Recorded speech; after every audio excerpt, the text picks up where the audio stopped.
Hello dear students, welcome to my lecture. Now I am going to resume my lecture on the poem The Strange Affair of Robin S. Ngangom, composed by the poet, whose name is already mentioned in the title of the poem, who is none other than Robin S. Ngangom.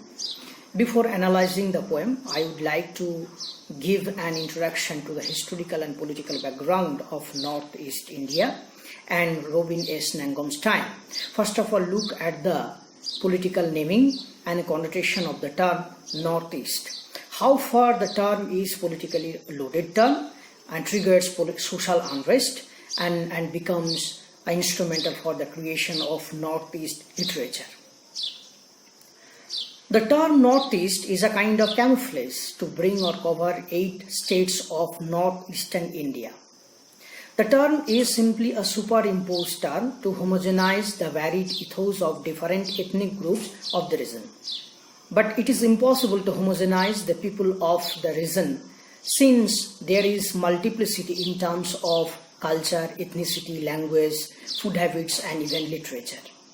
So now my concern is when and how the term came into existence. One opinion hints that it is after the arrival of the colonizers that the term came into vogue. This implies that the naming of the region was done just for the sake of political surveillance by the colonizers. According to the eminent journalist and researcher Subir Bhomik, he said that India's northeast is created at the time of the partition of the subcontinent. However, this naming Northeast India is unfortunately and absolutely associated with center-periphery model of location. Therefore, there are constant feelings of alienation, homelessness, otherness in the mind of the people of Northeast due to geopolitical, historical, cultural, ethnic differences and conflicts. Let us see firstly geographical location of Northeast India. The Northeast states are connected to the mainland through a narrow passage of 17 kilometers, which is known as India's chicken neck. 99% of Northeast boundaries are international. Only 1% is domestic, making its inhabitants feel alienated from the national mainland, from the other states of India, and giving rise to a confusion about one's authentic national as well as personal identity. Secondly, we should notice the common clan of Northeast India. The historical fact is that the traditional tribes in Northeast are largely of Tibeto-Burman or Mongoloid group of people who are ethnically, linguistically, culturally distinct from other states of India. These ethnic and cultural differences were ignored during the process of demarcation of states' border in 1949. The discontentment of the natives arising from this led to the tensions, conflicts during 1950s and also till date between the natives and the state power and the insurgents. The reason of conflict and insurgency was very solid and authentic.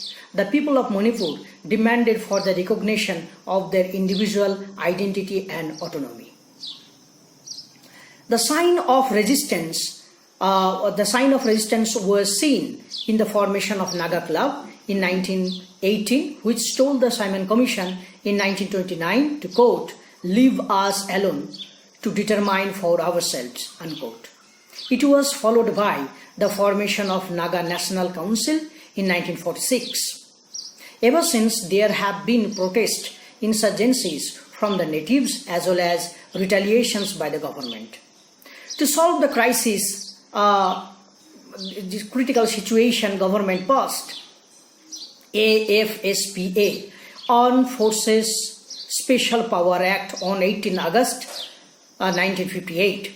This act allowed the government to deployment of army to counter an armed separatist movement. Predictably, instead of resolving the problem, it has escalated the conflict by bringing on military level. In Manipur, much human suffering and plight A loss of life can be attributed to the extraordinary AFSPA to shoot to kill on the mere basis of suspicion. Let us see the poetry of Northeast India in this context and Robin S. Ngangom's poetic contribution.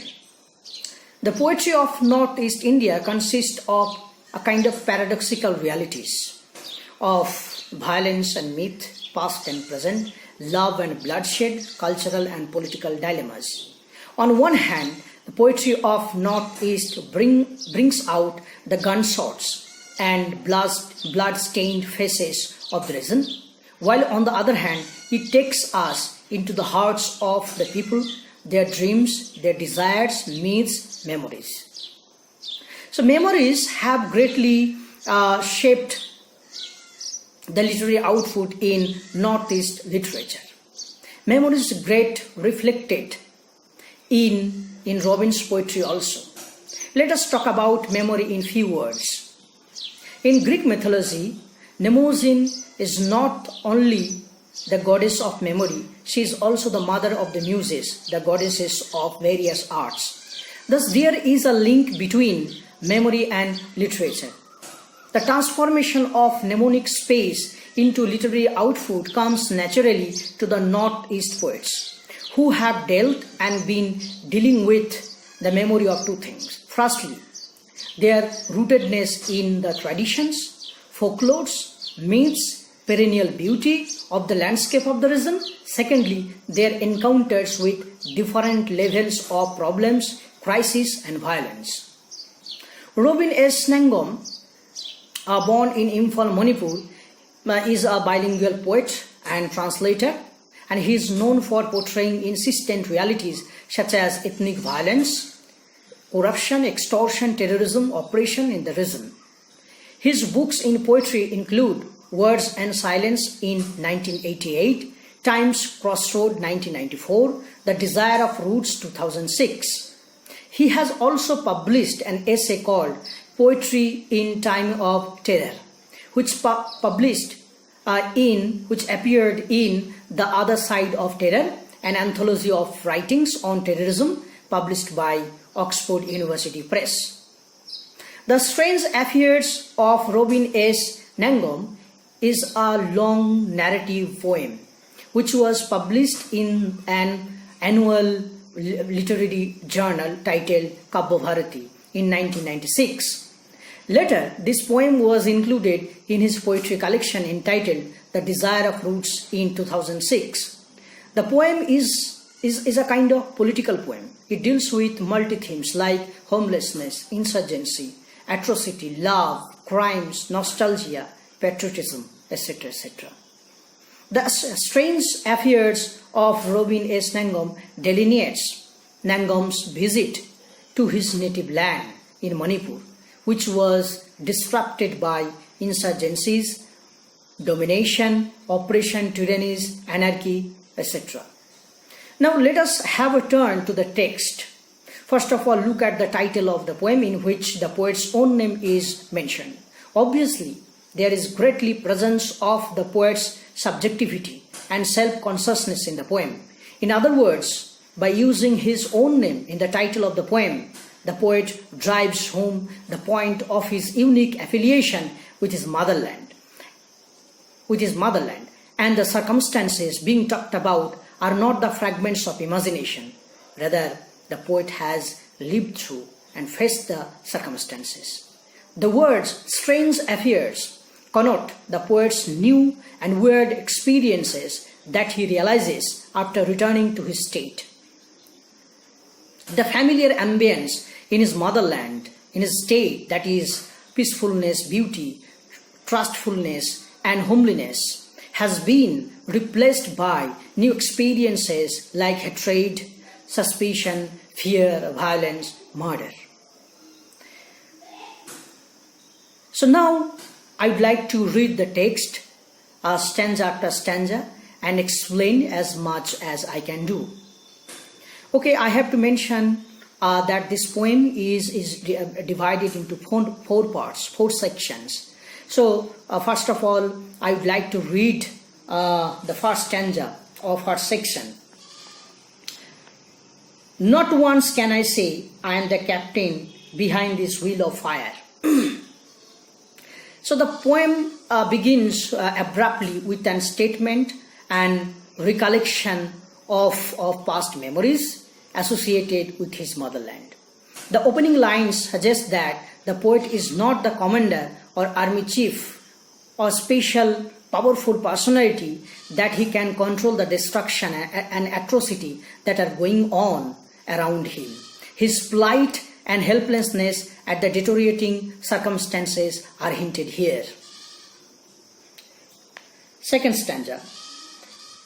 I remember misplacing a bronze bell somewhere sometime.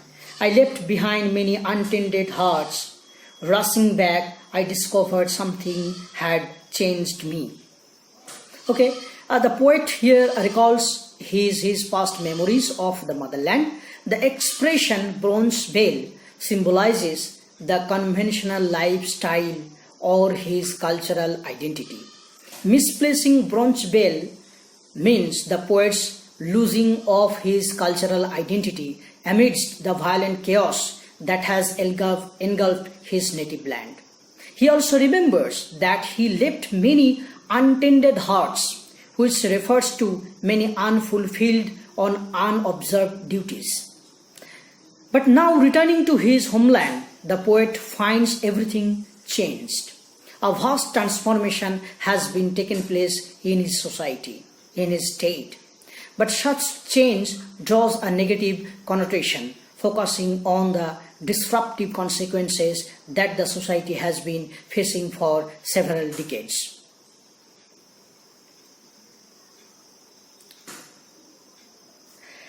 I can say I am this or that I envied the character of water and stone. As a boy, I was made a sheep. Now I am enchanted into goat, that the townspeople enjoy driving to the square with a marigold garland between my horns. So poet here asserts that his existence is in dilemmatic condition. He likes the traditional lifestyle as shaped by water and stone, a life in touch with pristine beauty of nature of Manipur. As a boy, he was nurtured like a sheep, an animal of innocence, purity, goodness. But now he is treated like a goat by the townspeople, who consider him a strange character and prefer him taking to the square with a marigold garland between the horns. The poet metaphorically compares himself to mute animals suffering from identity crisis. At 24, I invited myself to Bohemia, the kingdom of art, where people never grow old, was my affable neighbor. In his youth, the poet engaged himself in the world of art and imagination, referred to as Bohemia. Bohemia means socially unconventional, artistic people. It became his intimate sphere of life because in the world of art and imagination, the poet believed people never grow old. But soon he realized the hardcore realities of life. Moved by curiosity, I found myself lingering at backstage, where painted girls and poor blind boys came to do their parts. In the evening, now I often mix with my drink with despair. Love, of course, made me entirely useless. Ngangom recollects his status and identity. Being curious, he finds himself in the backstage of life.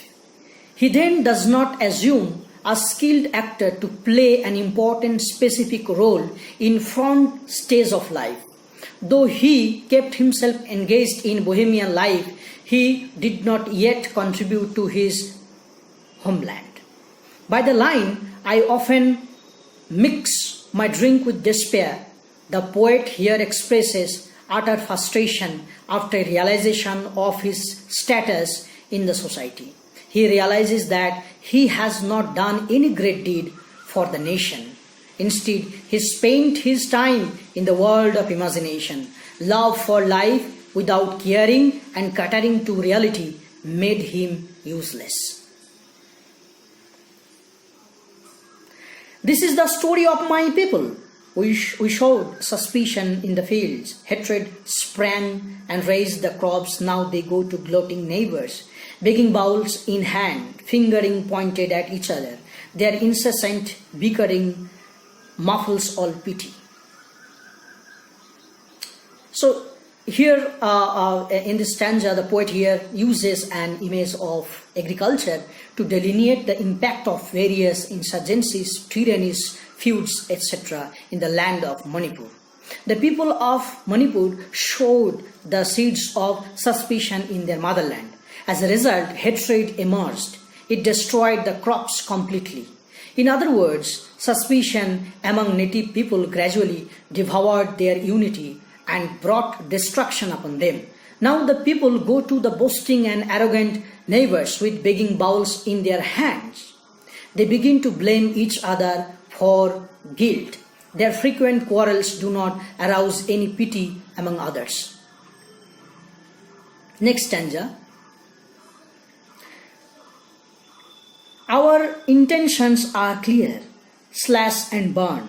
Let fire erase all traces, so that distrust cannot write our murderous history.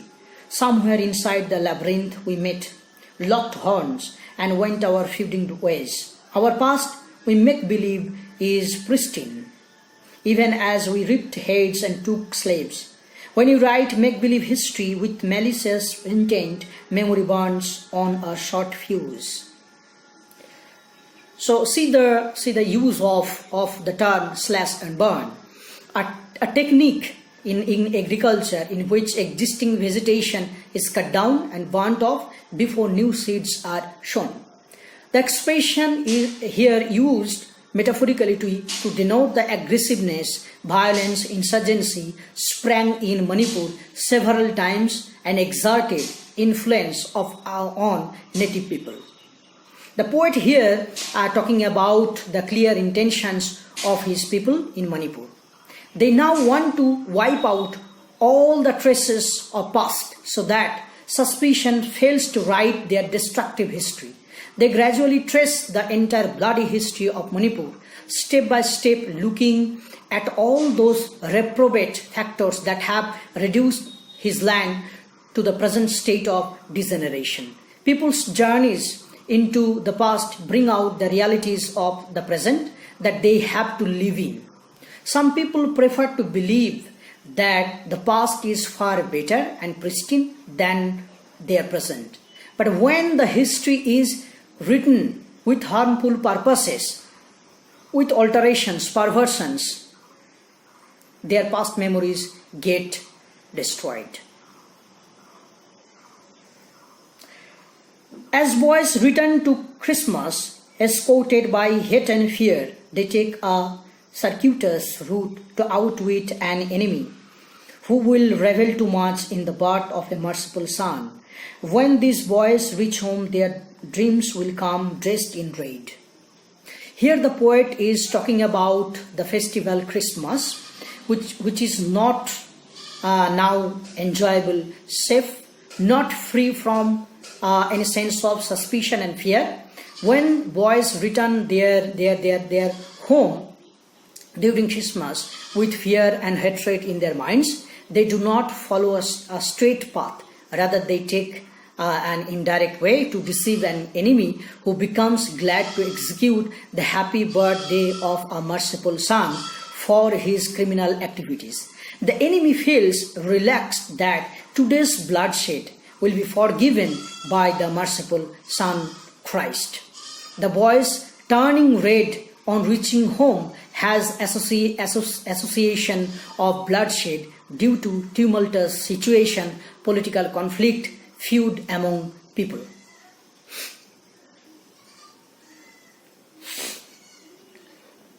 Hands filled with love, I touched your healing breast.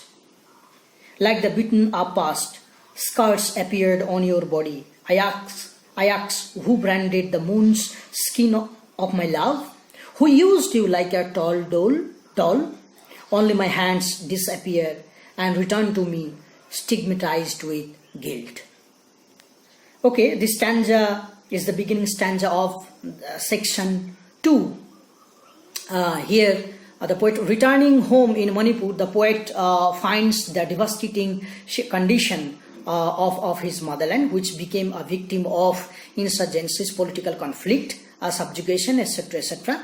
The poet's heart is steeped in love for the motherland. When he touches the healing breast of the land with full of love, the land appears to be scarred. The scars are the result of the horrible past in Manipur. Here the poet compares his native land to a woman who is subject to physical assault and rape. This image is a realistic picture of society focusing on the abuse of women. The abuse of women has become a normative aspect of this society. Their existence is shrouded under the threat of rape, assault, molestation, and so on. It is important to note that the lover has not managed to protect his pristine innocence either. He is a part of the similar crowd, a crowd marked by degenerating, fast decaying moral values.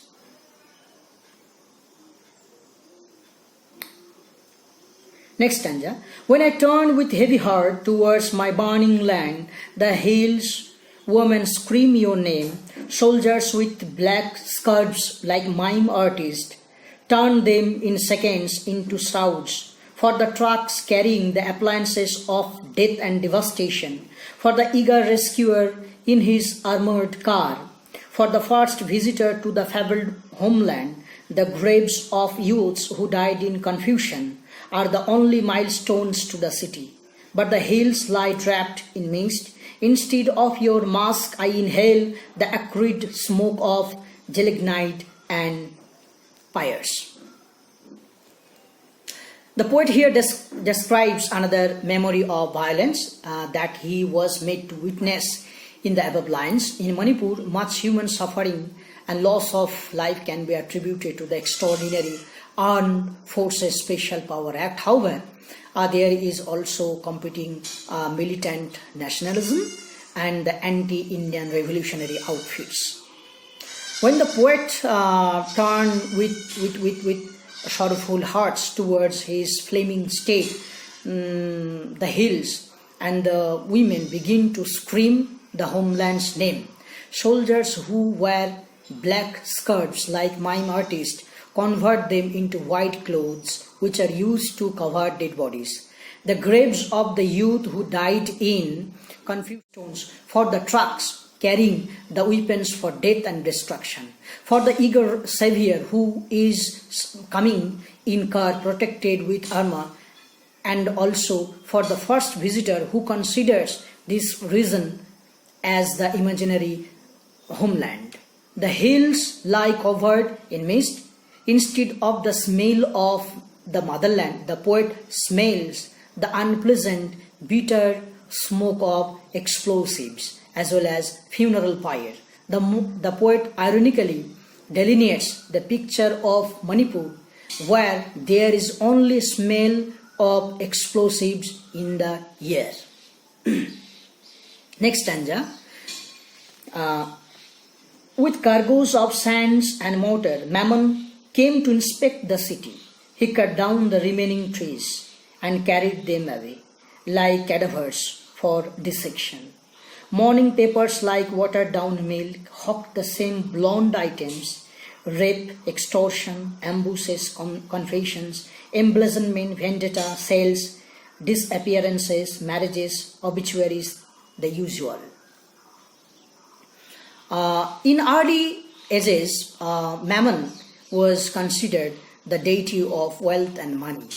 However, in this poem, the reference to the advent of Mammon connotes the influence of capitalism and commercialization that exerted destructive influence on the nature and people of Manipur. They appeared with weapons to bring destruction on the society. They felled trees, carried them away, just as dead bodies are dissected for examination. The destruction of trees also refers to the misuses of wealth and money at various levels of the society.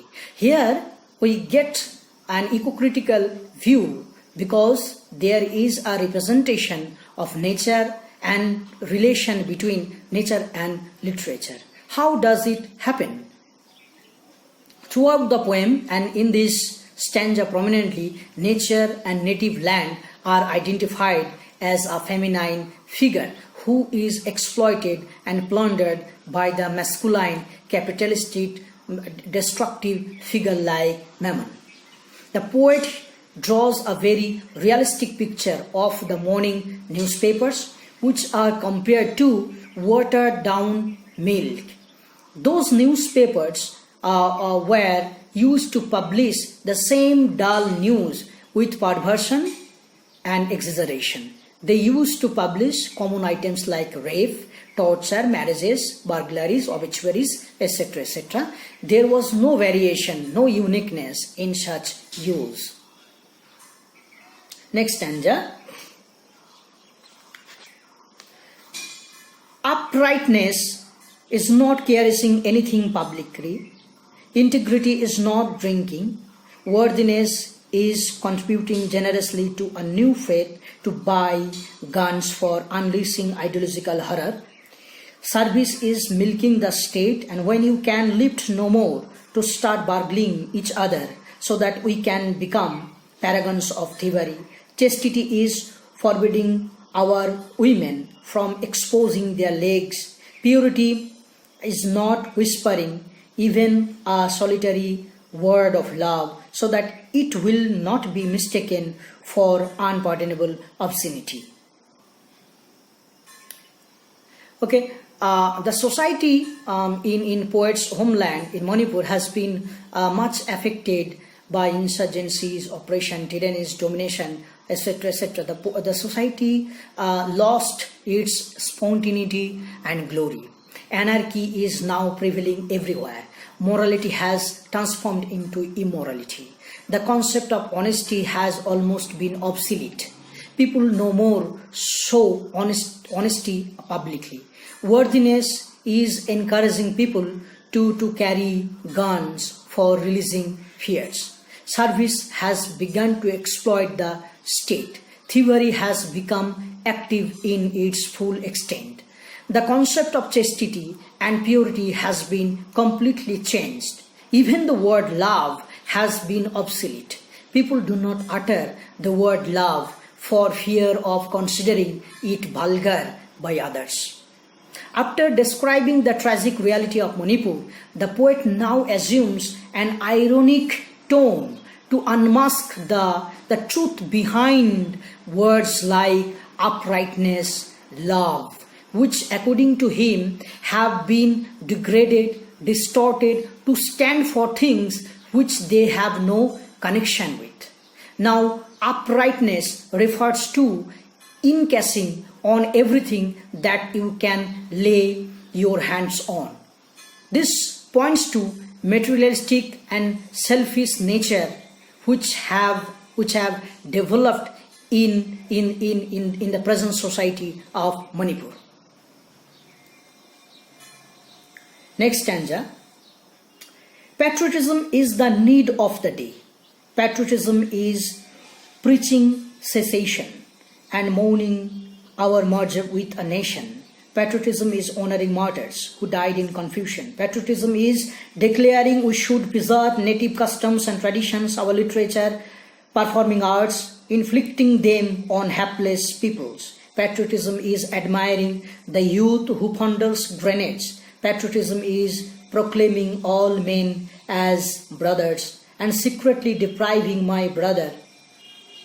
Patriotism is playing the music of guns to the child in the womb. In such commercialized society, everything has become commodities. Even while lentils, potatoes, food for babies, even natural elements like air, fire, water are becoming marketable commodities. So patriotism is required in such a topsy-turvy situation. Patriotism is in favor of preserving the native traditions, customs, literature, performing arts, etc., etc. Here, the poet is pointing to the indigenous Methi culture and language, which is really essential to the sense of patriotism. Patriotism is trying to save the country by inspiring those youths who nurture grenades. Even patriotism is preparing an unborn child to be accustomed to the music of guns. The poet personifies patriotism in this poem. Patriotism, the poet thinks, can restore peace in anarchy.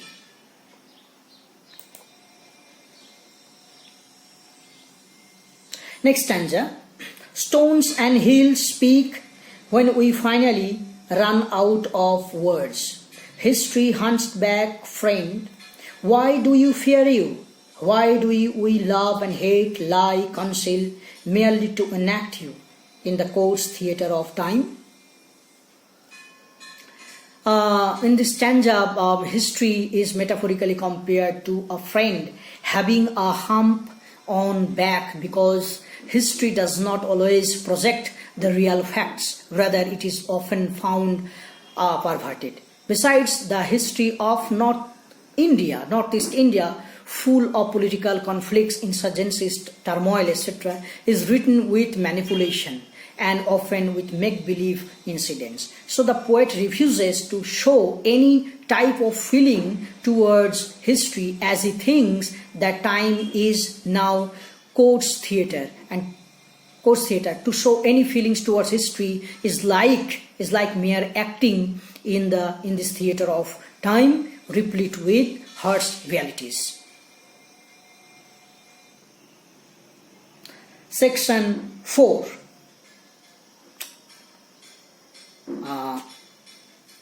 Today I stand alone, acknowledge the left-handed gift to a man, without a woman and a tiny land bound by fire, slave to an unexamined life. All that I have done, I have accomplished to blindfolded love, fear, anger, old despair. So see the line and the phrase, the use of phrase, slave to an unexamined life. This expression echoes Socrates' dictum, which is the unexamined life is not worth living. Socrates believed that living a life under rules and domination of others in continuous routine without examining one's own desire is not worth living. So reviewing one's life continuously is necessary for everyone.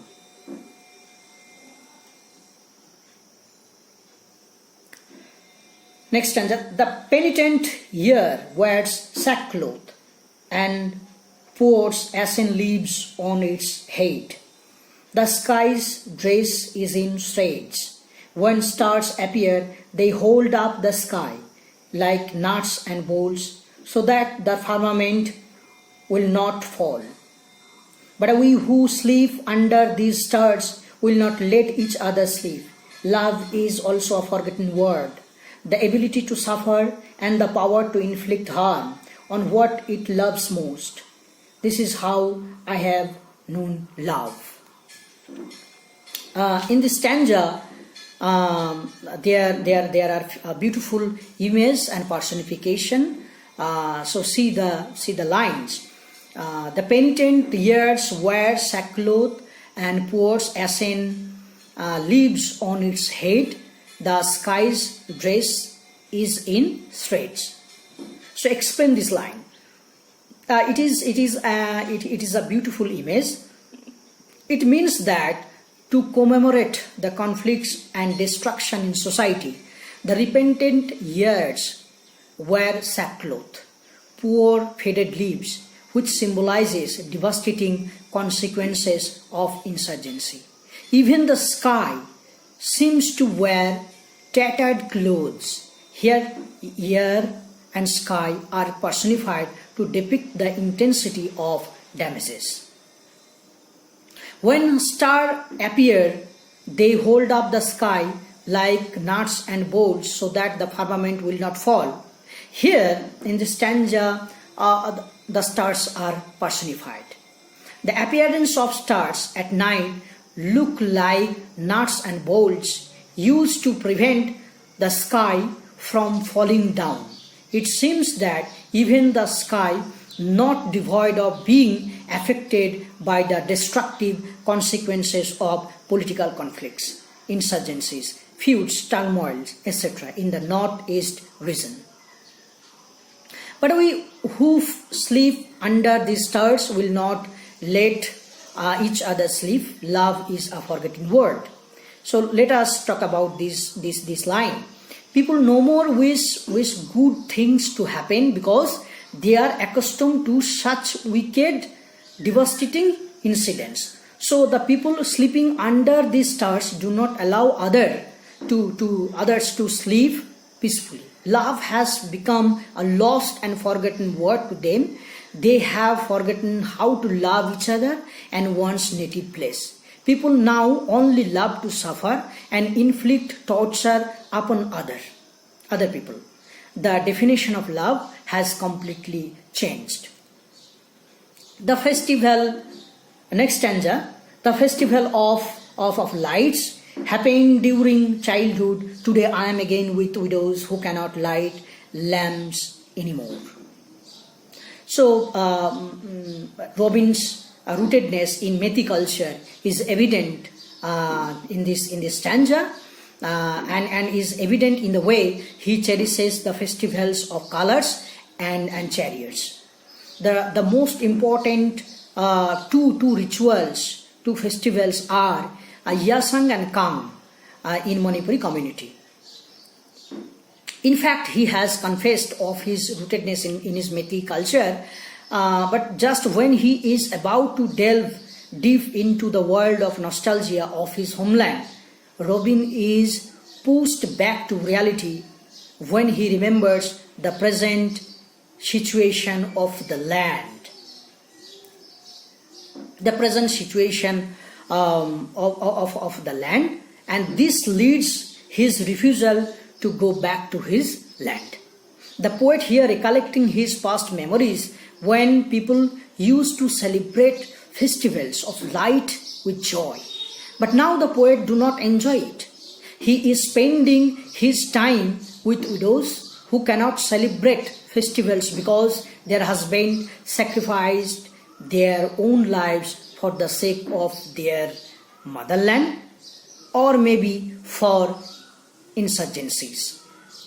The transformation in society is ironically depicted here.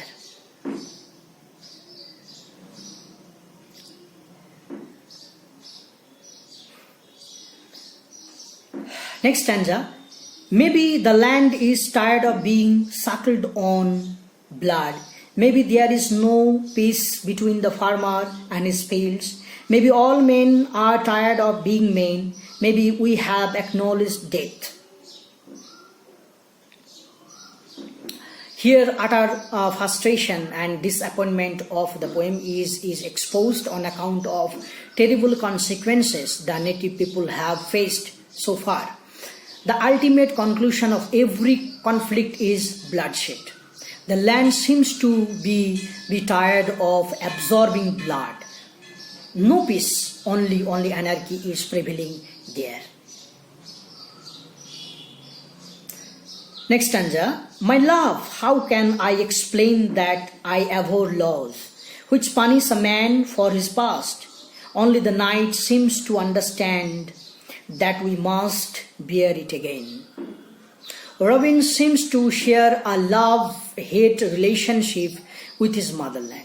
He is absolutely fond of his motherland and often gets nostalgic about it. But when he becomes aware of the real situation of his hometown, of his homeland, he feels like escaping from it once again. The poet here expresses his utmost hatred for laws as they punish a man for his past deed instead of giving proper justice to him. The poet exposes the hypocrisy of lawkeepers of the nation. Last stanza of this poem. But where can one run from the motherland? Where can I flee from your love? They have become pursuing prisons which hold the man with criminal words. So see the phrase pursuing prisons. It is an example of alliteration. It refers to prisons that chase or capture a person. The homeland and one's love for the native land are working like prisons which hold the man with criminal words.